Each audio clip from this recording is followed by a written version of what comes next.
Print documents or photos from Android or an iPhone or iPad using HP Smart. To print with HP Smart, the app must be installed and configured with your HP printer. On your phone or tablet, open HP Smart. Make sure your printer is selected and then tap the option for the type of print you want. If prompted, allow HP Smart access to your device storage. Select where the photo or document is located.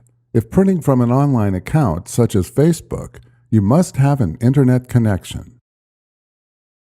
Select the document or photo you want to print. Tap the Edit icon to make any changes to the photo or document, or adjust iOS print settings, and then tap Done. Tap Print. If printing from Android, make any desired changes to the print settings and then tap the Print icon. The photo or document prints according to your settings. Before heading ahead into the video, in case you are facing any issue with your Netgear range extender device, get in touch with our Netgear experts.